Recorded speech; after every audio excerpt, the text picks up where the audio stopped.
So thank you very much. I take this opportunity to reply on the debate which has been held on the finance bill itself. So nation building is a continuous process and it doesn't happen overnight. Every budget, every finance bill that we've come up with is a step towards the ultimate goal, and that is attaining Viksit Bharat by 2047 and fulfilling the aspirations of 140 crore Indian citizens. So, in this quarter of the 21st century, sir, India is moving from India is actually moving forward with reform not out of compulsion, which is what has happened earlier. Reform is not happening out of compulsion, but out of conviction, with clarity, confidence, and commitment. India is riding on the reform express under the leadership of Honorable Prime Minister Shri Narendra Modi, and this finance bill of 2026-27, therefore, rests on 5 clear principles, sir. First one is there is a trust-based tax administration that is being improved upon. Actually, we are reducing unnecessary hardship for honest taxpayers. You can see various aspects of it in my response to various questions and clarifications sought by members. I will elaborate on it. Second, sir, the ease of living for common citizens. I was worried that some of our honorable members have started mocking ease of living and ease of doing business. It is important that we continue on that process. Every citizen should feel that this country doesn't really make it difficult for him by doing compliances, by seeking permits, by seeking quota, by seeking licenses for legitimate businesses. I thought it was from 1991 that all of us kept saying India has to become a lot more easy to live, a lot more easy to govern. So it was astonishing for me to hear some members talk about ease of living and ease of doing business as not so significant, not so important. I think it is important that we go on that route and make India a lot more easy to live. Third, sir. Hanuman Beniwal जी आप बैठिएगा. बेनीवाल जी आप बैठिएगा. Third principle, sir, we are empowering the MSMEs, farmers, and cooperatives, because MSMEs, farmers, and cooperatives are at the heart of creation of employment, for production, and for overall development of India. So this finance bill supports them with very many measures that improve liquidity, but also reduce the compliance burden and give them the opportunity to have greater contribution made towards first their cooperatives and then the larger economy. Fourth, sir, making India a stronger global business hub. And that is why we've brought in clarity in very many provisions, taxation-related provisions, and I would elaborate on it. It supports key sectors such as digital infrastructure, electronics manufacturing, marine products, leather, critical minerals, nuclear energy, and so on, all of which are critical for India to speed up towards Viksit Bharat. And the fifth one, sir, the final, is to become seamless trade facilitation move and bring in customs reform. So very many provisions have been altered in order that we are able to provide greater trade facilitation. So with these just opening few words on the finance bill itself, I will now, by responding to honorable members, be able to elaborate on some of the features that are in the finance bill. Sir, to begin with, we had the Indian National Congress's member, Dr. Amar Singh, who I respect a lot because he's a trained economist who was heading Planning Commission in Punjab, who contributes to the debates in this House. But this time I feel he did not speak as an economist. He spoke more like a politician who's wanting to take a pot shot at the ruling party. I wish he had contributed to the debate with his wisdom, with his exposure to the field of economics. Whereas what he said astonished me. It can't come from him, but he said it, and therefore I have to respond. Sir, I'm just summarizing. He said, nothing is there for the middle class. You've done everything for big businesses. What an irony. I thought this finance bill has so much more for the middle class. If only I list out a few. I hope Dr. Amar Singh will concede that he was on a completely wrong track. Budget, sir, has slashed this finance bill, has slashed the TCS rate for pursuing education and medical purposes under the liberalized remittance scheme, the LRS as it is popularly known. It used to be at 5%, we brought it down to 2%, so that people who send money abroad for their children, middle class which borrows money to send their children abroad, will have lesser TCS to pay. Similarly, TCS on overseas tour packages, where people go on trips in a group, families together and so on. We used to have a TCS of 20%, now that's been brought down to 2%. Are the large corporates going on these kind of group trips? No, ordinary middle-class families go. So that is one thing I want to draw his attention to. Second, completely we have exempted the basic customs duty on 17 critical life-saving drugs and medicines. Is this not going to benefit small families, ordinary citizens whose elder or family member is admitted in hospital and who have to buy these expensive medicines? We've brought down the basic customs duty to complete zero, exempted them from basic customs duty. Furthermore, duty-free personal imports of medicines, where your children are abroad, they are sending it for your upkeep, for your medicines.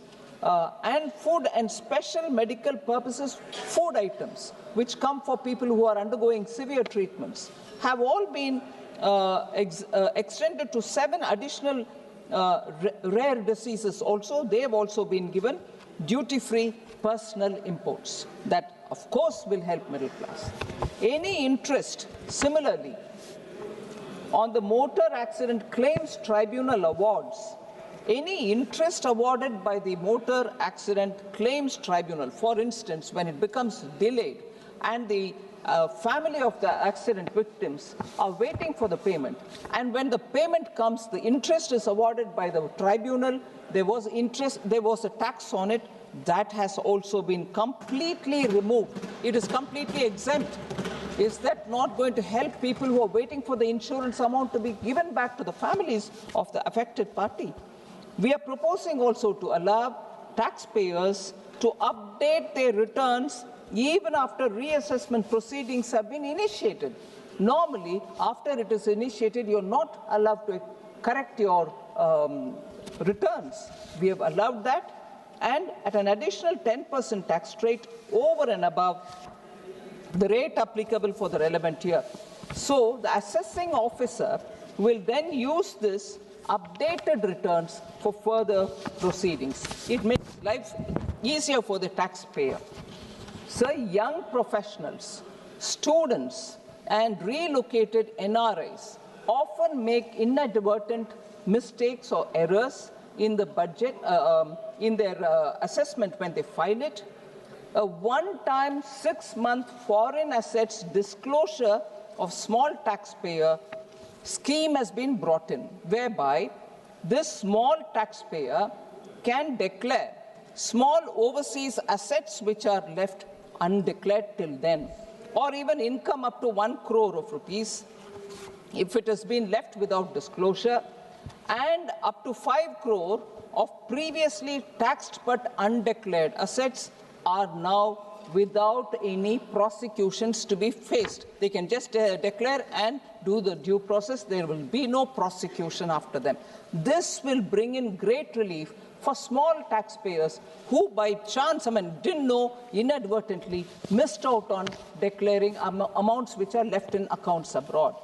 Senior citizens, sir, and small savers will also benefit from a new single window system allowing depositories to accept Form 15G and 15H directly and distribute them to relevant companies, ending the hassle of submitted multiple physical forms of personal personal forms to avoid TDS or on dividends. So instead of the tax assessee paying it to so many different agencies, the depositories can do on behalf of the taxpayers, particularly the senior citizens, and therefore this will be a relief. So very important, which will affect all passengers, all relatives, families, friends, even honorable members who go abroad and come back. We are rationalizing the passenger allowances, rationalization in tariffs on gifts, and also on personal imports, and simplification of personal effects. This reduces disputes at the airports. I normally receive a huge lot of day-to-day complaints of, I'm held back in Delhi airport, the customs official is not letting me go, I'm saying this is mine, they are saying no, this is new. All these disputes will be now over. We are increasing, in fact, rationalize it completely on every item that you can bring, and if you want, you take it back, if you want, you leave it. So the passengers now will have far less to worry about when they land in India. Then finally, sir, digitization of temporary imports and exports of valuables, including jewelry and professional equipments, bringing in cameras, going out with cameras, simplifies travel for individuals attending overseas events, medical procedures, and also on personal visits. So if this is the set of relief that we are offering, these are aimed at offering for the middle class, for the passengers, ordinary citizens. It is not for those big travelers or high net worth individuals. Sir, similarly for MSMEs, sir, we have said, we have taken there are two principles which I would want to put up front. For dealing with MSMEs, we take this approach, penalize first, don't take them to criminal courts or whatever, just whatever you penalize them, relieve them of what they, actually we are moving away from penalizing first and giving them the relief, And then later, one more thing I would like to say is we are facilitating first, enforcing later, if necessary, that is. So that way we are taking an approach which is friendly for MSMEs. Penalties for technical defaults, like failing to get accounts audited, have been converted into predictable fixed fees. So there's no uncertainty MSMEs will have to face. So similarly, rule-based automated process for small taxpayers have been brought in to obtain a lower or nil deduction certificate online itself. So there are very many more which I can list out, but the fact is individuals or MSMEs have been given more facilitated treatment. So for strengthening agriculture, fisheries, and the cooperatives, there are several measures in this finance bill. Primary cooperative societies, sir, enjoy deduction for supplying milk, fruits, and vegetables to their federal cooperatives. This budget or this finance bill also expands that deduction to include cooperatives supplying cattle feed and also cotton seed, recognizing the integrated nature of rural value addition. To build stronger cooperatives, and particularly cooperative federations, inter-cooperative society dividend income has been made tax deductible. So, under the new tax regime, provided it is further distributed to members. So, if the federal cooperative is going to pass the dividend further down to its members, under the new tax regime, this treatment will be offered. Furthermore, a 3-year tax exemption has been granted to dividend income received by notified National Cooperative Federation. All this is going to help small members in the cooperative societies. And similar treatment is being given by Indian fishing vessels in the exclusive economic zone or on the high seas. They will now be completely free of customs duty. So we want to facilitate first and enforce the law, if necessary, much later. That will simplify lives for cooperatives, fishermen, individuals, and so on. Sir,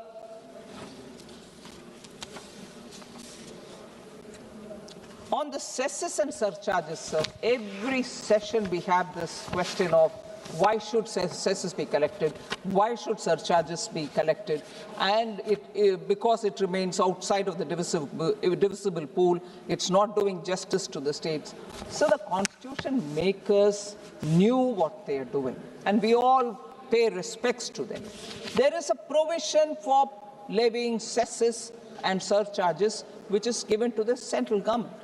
We are using a provision which is legitimately provided by the central government. Now add that also into the divisible pool. No, there is a provision for us to use it. We will use it. Just as there are several provisions given to the states to levy tax on certain items which has nothing to do with the divisible pool. Do we question that? No. And therefore, repeated allegation that you're collecting cesses and surcharges, it should actually be going, oh, sorry. Please read the Constitution again. We are allowed to do it, and we are doing a legitimate thing. But having received it, having collected it, are we not spending it only on the states, providing hospitals, schools, and laying the roads? In fact, I have said this every time, I'm saying it now, again, more than what is collected as cesses and surcharge is what we spend under schemes to the states. I'll just go reading the numbers, and I hope the members will understand those collected cesses and surcharges are not lying with us. It's actually going to the states. Sir,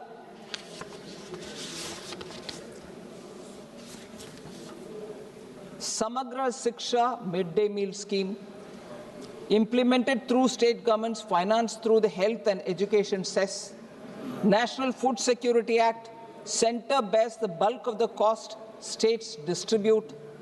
National Health Mission, even in the recent supplementary demand for grants, which is passed in this House only a few days ago, 11,627 crores was transferred to PM Swasthya Swaraksha Nidhi to meet NHM expenditure.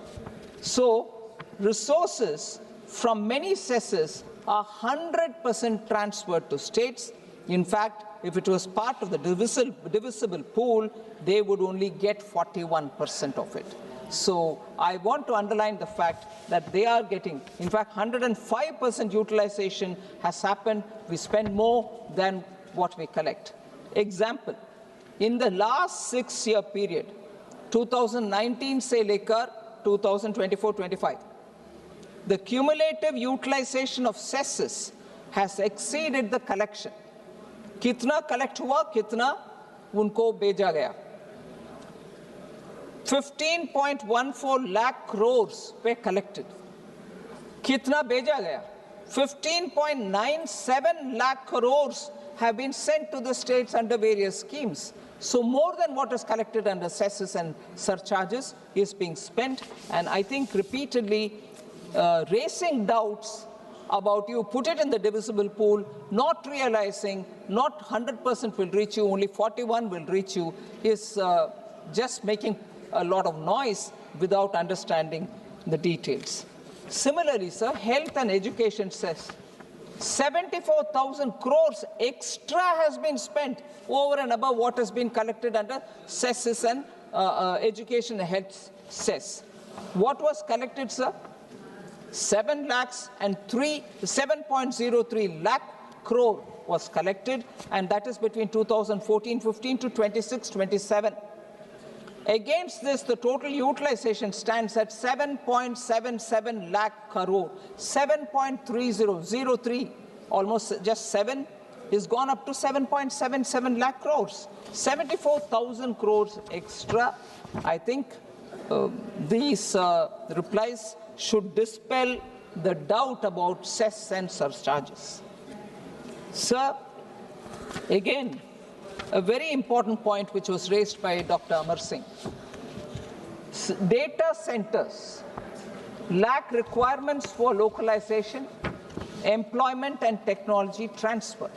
So giving them tax holidays is not good at all, is the observation of Dr. Amar Singh. I want to highlight, sir, the 26-27 budget has designed its tax holidays with structural conditionalities and complementary skilling initiatives to ensure domestic value creation happens. The tax holiday until 2047 is available only when the foreign cloud provider utilizes data center services located in India, meaning the physical infrastructure must be built and operated domestically.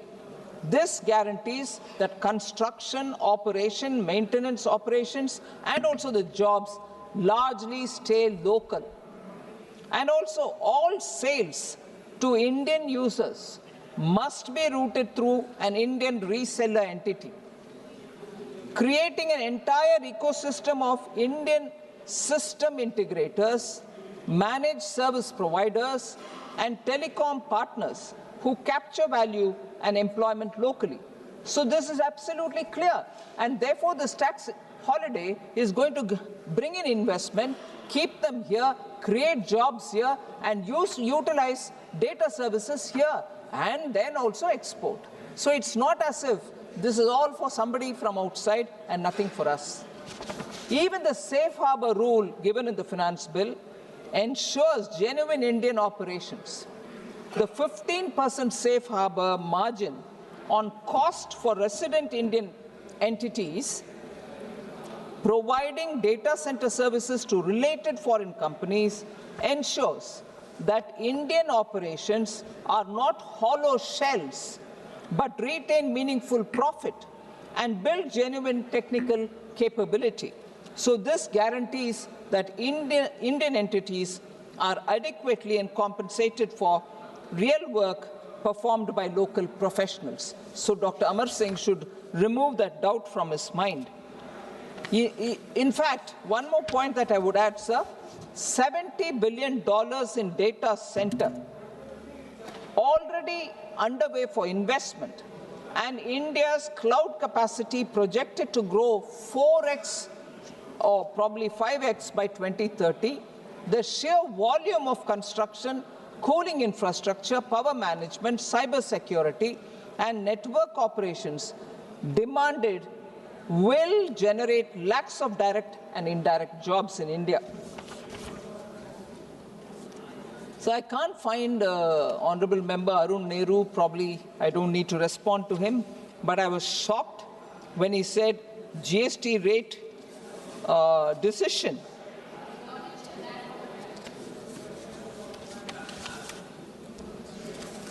Because it's an important question on GST, sir, and for the benefit of the rest of the members also, I will say a few things. Because he says the GST cut was done in September 25, which was intended to create economic buoyancy and increase spending. It did not work as expected. I'm shocked at this observation, particularly coming from a member of parliament from Tamil Nadu, because retail passenger vehicle sales jumped 26.1, the highest ever sales for any February month since after the GST has come in. The Chennai Sriperumbudur Varagadam automobile corridor, stretching 60 kilometers through Kanchipuram and Tiruvallur districts, that is called the Detroit of Asia. By this increase in passenger vehicle sales, this region is going to benefit. And didn't the member realize that rural PV sales surged 34%, passenger vehicle sales surged 34%, and urban surged 21%. Second, he also said, sir, I continue my reply, two-wheeler sales rose 25% after September GST Council's decision. Again, Royal Enfield state-of-the-art manufacturing facility is at Varagadam, which is in Tamil Nadu. The jobs are going to be created there because of the increased demand. The motor companies which are in Hosur and Sriperumbudur are all earning, and they are doing overtime shifts for their workers. This is not going to be unnoticed. As its flagship company, sir, with 28 assembly lines capable of producing up to 4 million bikes a year, that's located in Tamil Nadu. And this has benefited them by the increase and surge in the demand as a result of GST reduction. Similarly, every Jupiter scooty, every Apache bike, and every classic 350 motorcycle which is sold is being bought across India's villages, and that comes from this honorable member's own state. Madurai, again, a production center for tractors, 36.4% increase in tractor purchases. I'm sure the member has just sort of uttered something on my face to say, oh no, nothing happened after GST. I wish he just goes back. And in fact, cement purchase has gone up. It is cement production itself has gone up by 9.3%. And my team was surprised but they said, ma'am, Ariyalur is just next door to Honorable Member's Perambalur constituency. Just next to his constituency, cement production has gone up by 9.3%, and Sri Arun Nehruji didn't even know anything about it. And GST collections, ma'am, sir, in December 2025, 6.1% year-on-year increase, that is post the September reduction. January 2026, 6.2% year-on-year growth. February 2026, 8.1% growth year-on-year. And for the current year, 25-26, it's gone to 8.3% growth. So the facts are very different from what he has said, and therefore I would want the member to recognize. And I went further to see how much Tamil Nadu has got out of this GST growth. Sir, December 2025, 8% growth in Tamil Nadu's GST revenue. January 2026, 5% growth over after the correction in GST. February 2026, post-settlement of SGST for Tamil Nadu, the revenues have grown 18% year-on-year. Tamil Nadu GST has benefited them post the September reform GST 2.0. So the collection is going up, and the state has benefited by getting more because of the cut in the rate. So again, I'm sorry to concentrate on this one because it's very important to know that some of the allegations, some of the complaints are just sheer baseless. One of the accusations was the government introduced PLI, especially in electronics. The minister was here a few minutes ago to promote self-reliance. While the intent is good, the outcome needs examination, he says. I'm really surprised, sir. And he further added saying, we must invest in upstream manufacturing as well. Upstream manufacturing is what has happened in India along with other sides also. Again, in semiconductors and electronics, overnight changes cannot be brought in, sir. China took 25 years. South Korea took 20 years. Taiwan semiconductor ecosystem was built over 3 decades. And actually, the member said about upstream investment, 76,000 crore is committed for semiconductor sector, and I want to put it on record so that when the honorable member sees, he will understand.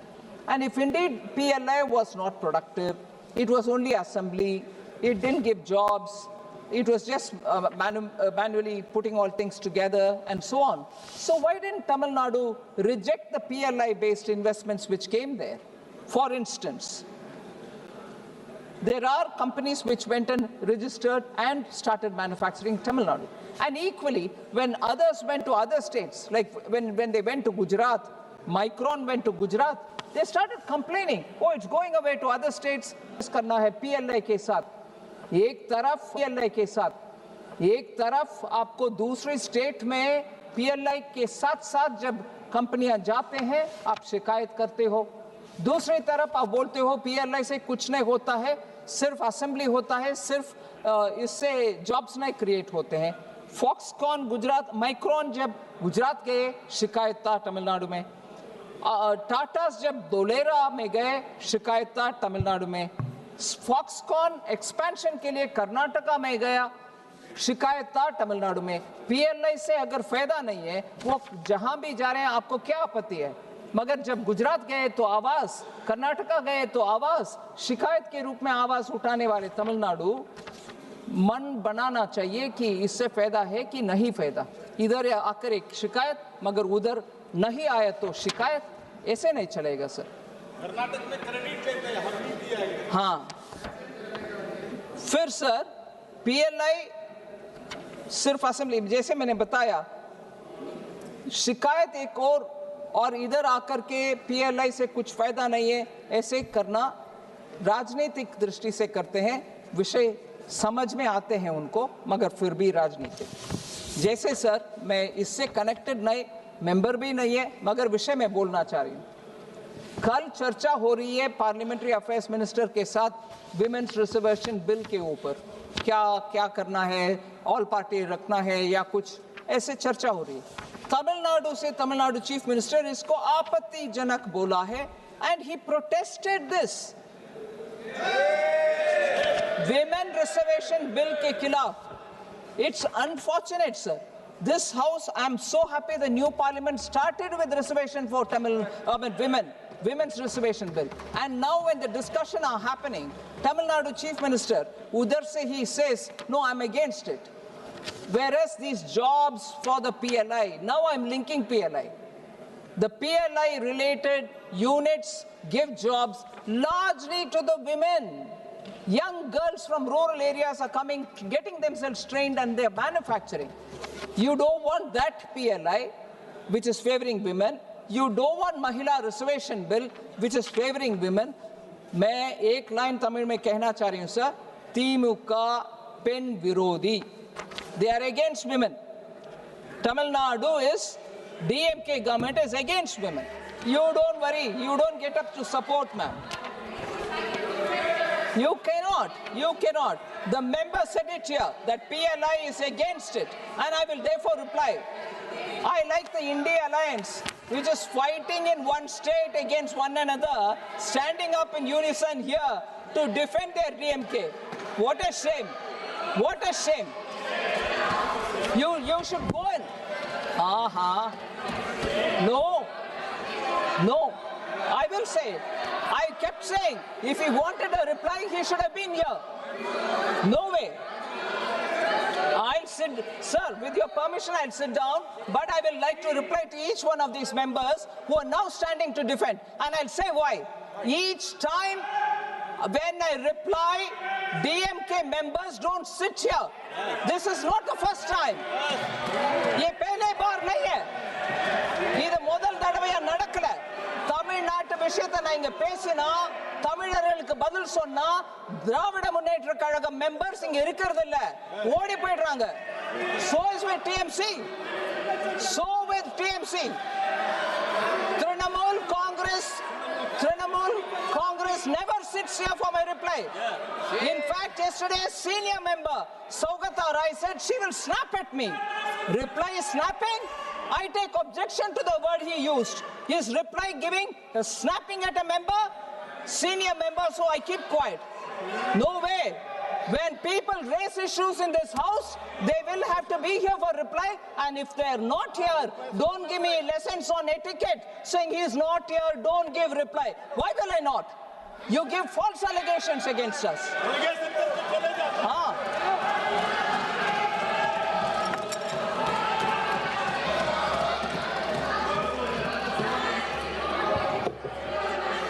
क्यों sir? इतना क्यों? इतना क्यों? इतना क्यों? कांग्रेस वाले भी बैठते नहीं है। आज अचानक मैं देख रही हूँ 10-15 लोग जवाब देने के समय नहीं रहते। धर्मेंद्र यादव जी, आप बैठिएगा प्लीज। प्लीज सीधा आप बैठिएगा। आपकी बात चर्चा नहीं हुई, आप बैठिए। सबके लिए खड़ी हो रही है सुप्रिया सुले। वास्तव सुनने का साहस रखो आप लोग। सुप्रिया को आप बोलो, मैडम सुप्रिया को बोलो मुंबई में कुछ। Honorable Minister, you may continue. Please sit down. No, please sit down. We heard you. No, please sit down. No, please sit down. Please sit down. Sir, I fully appreciate Honorable Member Supriya Sule, sir, who defends all our comrades and alliance partners.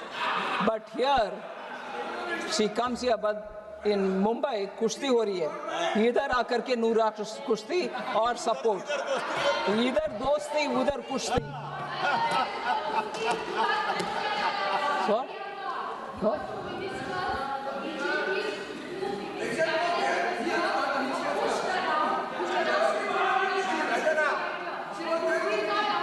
Oh really? So, Okay. You fought against the Congress party. no, you fought against the Congress. Haven't you fought against the Congress? Sir, I'll go on, sir. So, please continue. sir, therefore, Ma'am, please sit down. sir, No. so I'll come to the specific points madam ने नाम लिया है which, और वो खड़े होके बोल दिए भी, हो गया है। so I'm coming to the point, sir. The scale of action matches the scale of the problem. Amount locked in litigation. Sir, amount locked in litigation is enormous. Additionally, 27% of all central government litigation is from the finance department, is one of the observations made by honorable members. I just want to highlight the fact, sir, that the new Income Tax Act 2025 will prove to be helpful in this regard, because this comes to effect from 1st April 2026. The Act simplifies languages, reduces forms, and is designed so that the average taxpayer can understand their obligations, and without professional help, they can themselves do it. So the monetary threshold for filing appeals have also seen some enhancement. So the monetary limit for filing appeal to the ITAT, High Court, and the Supreme Court have all been increased. Income Tax Appellate Tribunal earlier had monetary limit of 50 lakh. The present monetary limit is 60 lakh. High Court, earlier it was 1 crore, and now High Court has 2 crores. So we've enhanced the limit. Supreme Court had earlier 2 crores, and now it's 5 crores. Sir, expansion of updated return framework will also help the assessees. Time limit for filing updated return increased to 48 months. Updated return via the Finance Bill 2026 has been allowed even after initiation of reassessment proceedings. And then Finance Bill also has said updated return has been allowed for reducing the loss in the updated return which was filed earlier. They can correct it. Sir, increase in the limit of disputed demand of cases which can be disposed of by the JCIT appeals has also been increased from 10 lakh to 25 lakhs. So with these kind of changes which are brought through this Finance Act, we are making it easier and greater ease of doing business for businesses and also for taxpayers. Sir,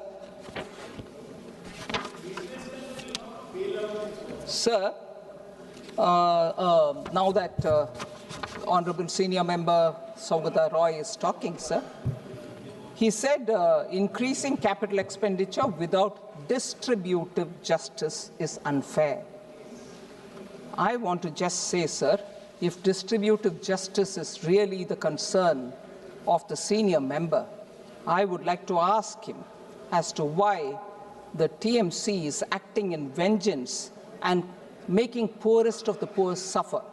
Pradhan Mantri Cha Shramik Protsahan Yojana was introduced in 21-22 for better schools among tea garden workers, better school, better healthcare, better housing for the poorest and the most vulnerable sections. Assam government, which also has chai bagan, introduced it, and 293 crores have been spent on those chai bagan workers. More than 7 lakh chai shramiks from 800 tea gardens across 18 districts of Assam have benefited. But in West Bengal, 3.7 lakh chai baganer shramiker sate onyay karoche TMC. Onyay karoche TMC. They have not introduced it. Not only not introduced it, the state level committee, which was supposed to have been formed before 5 years, have not been formed. Zero implementation. 3.79 lakh tea garden workers have been denied a benefit. Distributive justice is concerning them. एकदम गरीबी में रहने वाले चाय बागान श्रमिकों को आपने जस्टिस दिलाया नहीं है. जब भी पैसा तैयार था, क्यों उसको उपयोग नहीं करा? मैं रिपीट करती हूं इस लाइन को. टीएमसी ने 3.7 लाख चाय बागानेर श्रमिकेर साथे अन्याय करोचे. You didn't introduce it. Sir,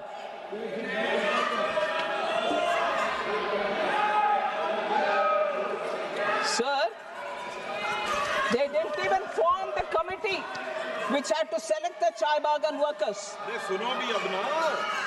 Sir, further, sir, PM Kisan, which is given for all the small farmers, was blocked for 2 years in Bengal. Distributive justice.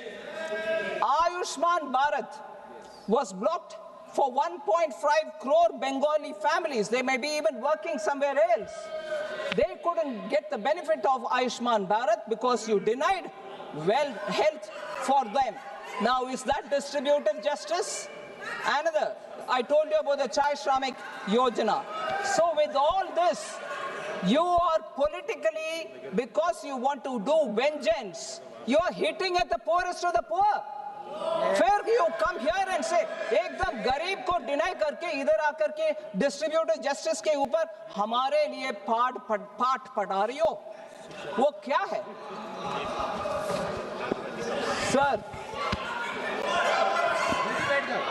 Sir, India Alliance, sir, since today there is a great camaraderie in this house. India Alliance parties, Communist, which is an alliance party, broke the spine of Bengal. It was an industrial hub. Communists, like the way in Kerala they have these no kukuli business, in Bengal also they did all the kind of strangling of businesses, entrepreneurs, that communists broke its spine.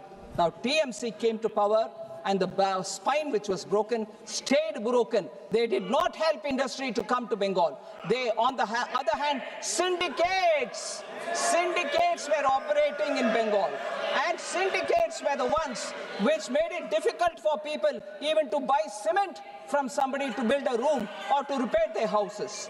So they are giving lectures to us on distributive justice. Their distributive justice had one filter. Are they my party card holders? Are they my party members? Then I'll give everything to them. Chai bagan workers are nobody's party workers. So they don't get it. They are talking about distributive justice. I'm sorry, I'm ashamed to hear it.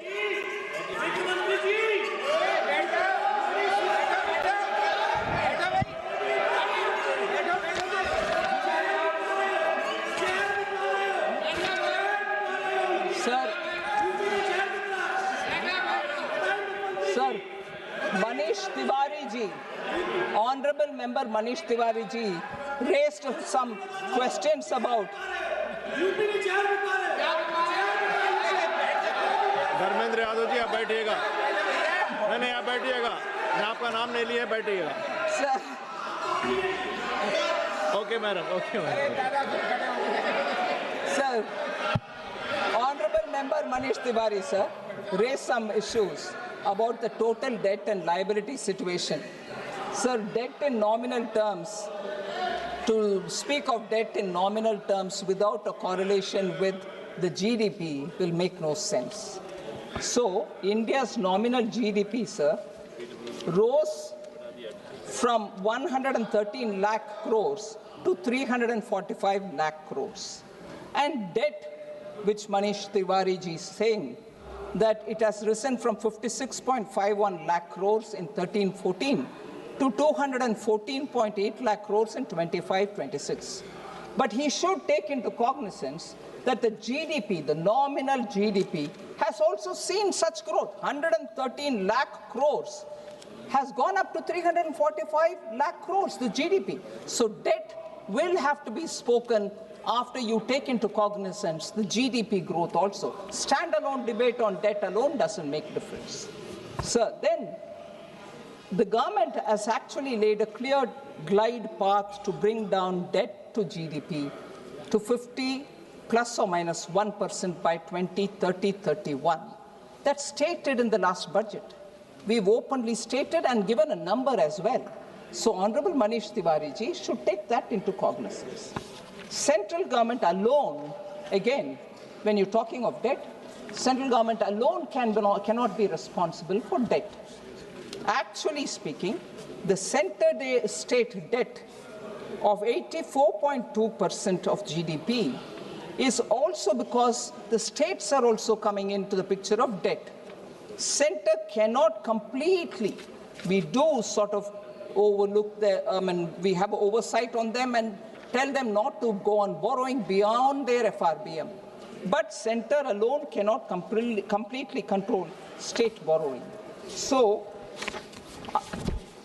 I would think Manish Tiwari ji should also spend some time with his chief ministers in Himachal Pradesh, with his state Punjab, and also Congress government in Karnataka. If concerns on debt to GDP, he didn't say the GDP, but I'm saying concern of debt to GDP is an issue, and I agree all of us will have to work on it. Manish Tiwari ji should spend some more time with Karnataka and Himachal Pradesh and help them to bring their debt down also.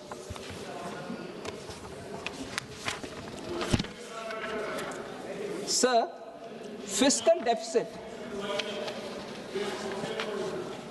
Thank you. The chair will tell me about it. The chair will tell any member to wind up whenever he chooses. And I don't think he needs a prompt. You're a senior. Yeah, you don't worry about it. You don't worry about it. You're a senior member. You've seen better things in the House, right? Thank you, sir. So the fiscal deficit has also come down, sir. 2020-21, even with COVID, 9.3% was the fiscal deficit. It had gone up to 9.3. From there, we brought it down to 4.3, the BE projection for 26-27. One stretch from 2021, 22, 23, 24, 25, 26, steady, not one day, 1 year, did we violate the glide path which was given in this House. We have completely abided by it, and that's why we've reached 4.3%. Sir, global comparison is also important. I would say that because it's necessary for all of us to understand. Since 2008, the world's debt has increased. The overall debt burden has increased 41%. China's debt exploded 139%. India has actually reduced its total debt burden by 4% of the GDP. दुनिया भर के देशों ने और date के situation में चली जा रहे हैं, सिर्फ हम एक देश है जहां डेट को हम रिड्यूस करके दिखा रहे हैं. The US debt to GDP stands at 124%, China at 88%, Japan at over 250%. India's combined figure, the debt to GDP combined figure is 83% approximately. It is lower than most major economies and is on a declining path, and that too after COVID. And that too after COVID, sir.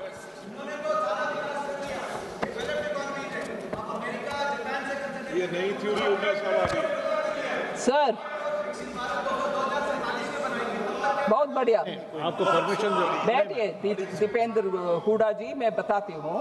छोटा सा global financial crisis के समय UPA government ने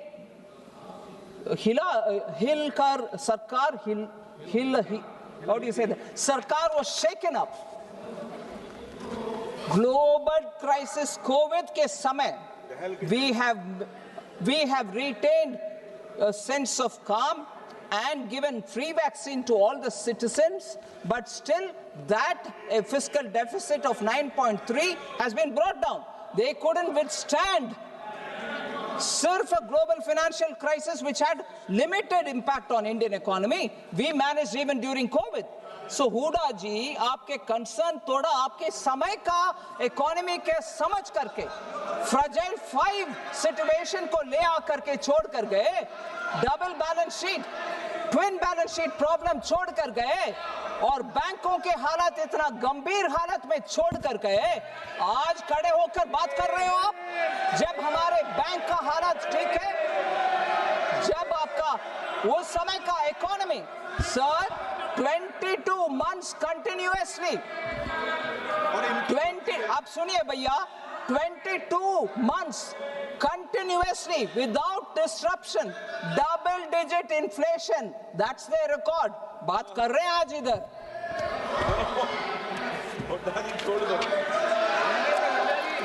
और ये भी मैं बताना चाहती हूँ सर, क्योंकि उनको लगता है उनके समय पर इकोनॉमी बहुत अच्छा किया और उनके रेट ऑफ ग्रोथ बहुत बढ़िया था. उनका रेट ऑफ ग्रोथ एक्चुअली जो भी था डेट के वजह से, उनको ये बात मैं रिकॉर्ड पर स्पष्ट बोलना चाह रही हूँ. Actual fiscal deficit for 2008-9 would have been 7.9%, मगर वो बुक को व्हाइट वॉश करके उनके पूरे ऋण को ऑयल मार्केटिंग कंपनी के बुक्स के ऊपर डाल करके 6.1% दिखाया. गलत दिखाए. Actually it was 7.9 fiscal deficit, क्योंकि पूरे उनके पैसा जो उठाए मार्केट से उसको ऑयल मार्केटिंग कंपनीज के बुक्स में डाल दिया और उनके फिस्कल डेफिसिट को ठीक तक रखने के लिए. ये गलत काम हम नहीं करते. और आज तक माननीय मोदी जी के नेतृत्व में हमारी सरकार उस ऑयल मार्केटिंग बॉन्ड्स को ब्याज के सहित हम फुलफिल कर रहे हैं. They enjoy putting the burden intergenerationally and we are bearing the cost of the loan. Sir मैं बात करना चाहती हूं उसमें टोटल आउटस्टैंडिंग डेट सुनिए 1.34 लाख करोड़ हम इनहेरिट किए उनके ऑयल मार्केटिंग बॉन्ड्स के साथ. 2014 से लेकर 2024 तक हमारे गवर्नमेंट 1.43 लाख करोड़ रिटर्न किया, including 44,650 crores in principal was paid and total principal and interest was paid by us. इसीलिए हमारे रिकॉर्ड में उतना पैसा कम पड़ रही है डेवलपमेंटल एक्टिविटीज, हॉस्पिटल, स्कूल्स के लिए कम पड़ रही है। पैसा कहाँ गया? ये इनके लोन को रीपे करने के लिए गए और इनके फिस्कल डेफिसिट के ऊपर हमारे ऊपर लेक्चर दे रहे हैं। उनके समय के फिस्कल डेफिसिट इतना खराब रखने के बाद।